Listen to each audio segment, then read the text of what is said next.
नमस्कार, मैं हूँ डॉक्टर आरती दवे लालचंदानी और आज का टॉपिक आपको बहुत पसंद आएगा। Heart tips to grow younger as you age. कितनी अच्छी बात है ना कि आपका एज बढ़ता जाए और आप यंग होते जाएं इंस्टेड ऑफ एजिंग। तो ऐसा कर सकते हैं? हाँ, बिल्कुल कर सकते हैं। एक तो मेडिकली आपको अपना बहुत ख्याल रखना है, मेडिकली फिट रखना है। हो सकता है यंग एज में कुछ डिजीज आपने एक्वायर की होंगी जो आजकल बड़ा कॉमन है, जैसे हाइपरटेंशन, ब्लड प्रेशर। आपको अगर ब्लड प्रेशर है, मॉनिटर करिए। एक बीपी इंस्ट्रूमेंट आप खरीद सकते हैं, इजीली अवेलेबल है, ऑनलाइन भी अवेलेबल है, एवरीवेयर इट्स अवेलेबल। तो बीपी इंस्ट्रूमेंट रखा, बीपी अपना 120-80 के आसपास रखिए, नॉट मोर देन 130-90 ऐसा बीपी रखिए। ब्लड प्रेशर मॉनिटर करते रहिए। तो आप ब्लड प्रेशर के अलावा एक पल्स ऑक्सीमीटर रखिए, अपने फिंगर या थंब में लगाइए, रेगुलरली लगाइए। दिन में 2 बार लगा सकते हैं, 3 बार लगा सकते हैं। पहले पल्स रेट उसमें देखिए, 100 से कम रखिए। अगर ज़्यादा है तो उसको कम कर सकते हैं, आइडियल है 70, और लोअर साइड में आपका 55 आ जाता है तो भी बहुत अच्छा है। लोअर करने के लिए पल्स रेट इंस्टेंटली तो मेडिटेशन है। एक पॉजिटिविटी रखिए, पॉजिटिव ऑरा में रहिए, अपने आप को मेंटली बिल्कुल स्टेबल कर दीजिए, शांत कर दीजिए, कूल कर लीजिए। कोई अच्छे थॉट्स अपने दिमाग में लाइए। कोई आप आंख बंद करके, जैसे कोई नदी के किनारे हैं, पहाड़ पे हैं,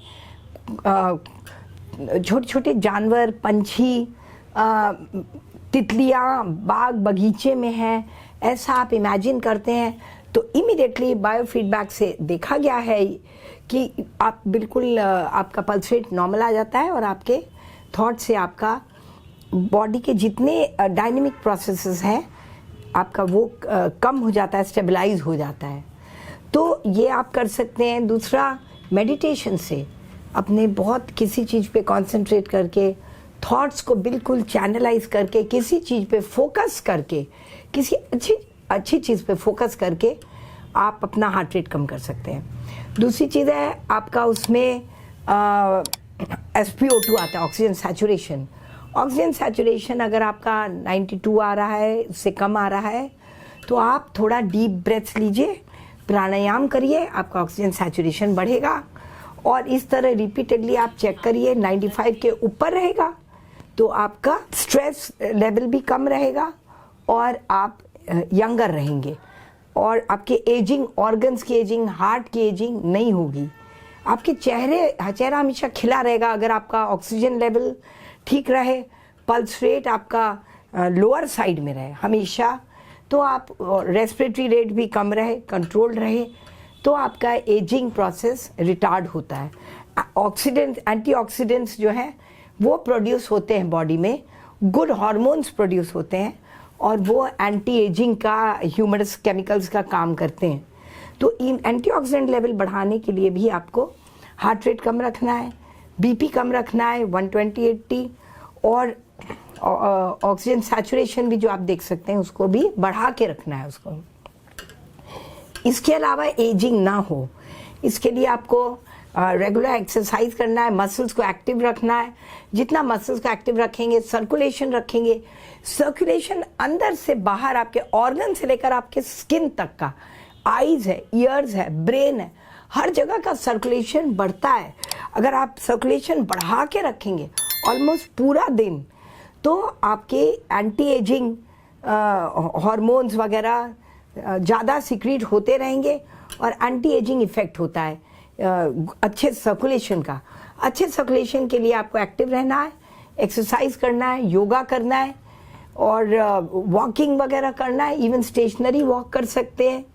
अपने हाथ पैर के मूवमेंट्स जैसे योगा, बैठे बैठे भी योगा कर सकते हैं। योगा इतनी अच्छी चीज़ है, स्पेस भी नहीं चाहिए, जरा से स्पेस में योगा किया जाता है।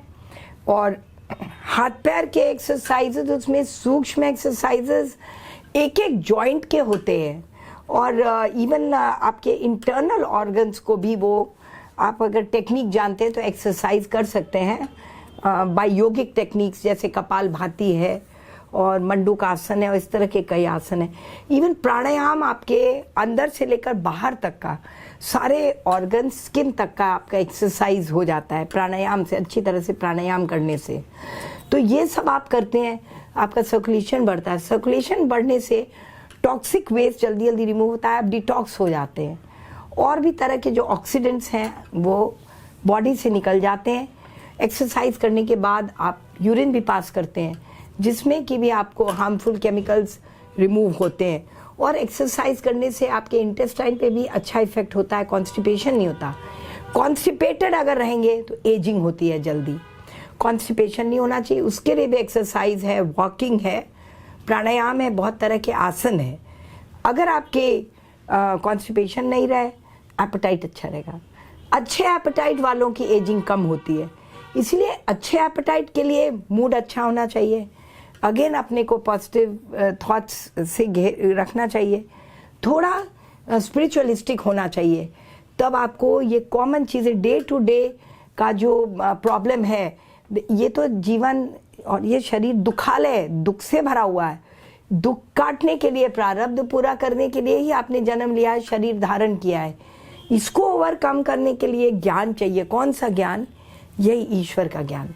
तो आपके पास स्पिरिचुअल ज्ञान, एक तरीके से ब्रह्म का ज्ञान, एक हायर सुप्रीम कॉन्शियसनेस का ज्ञान, तो ये सब आप कर सकते हैं। So this is a topic that ये टिप्स हैं कि अपने को आप अगर मेडिकली स्पीकिंग भी हेल्दी रखते हैं और आप अपने को मेंटली भी हेल्दी रखते हैं, साइकेट्रिक प्रॉब्लम ना हो आपको अगर, तो आप अपने को as you grow older, as you age, you can grow younger.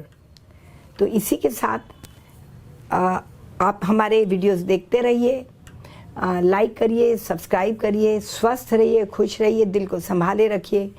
अगर आप एजिंग प्रिवेंट करते हैं, हार्ट की भी एजिंग नहीं होती, और हार्ट को स्वस्थ रख के आपके बॉडी की एजिंग नहीं होती, सर्कुलेशन अच्छा रहता है। और इसी के साथ नमस्कार।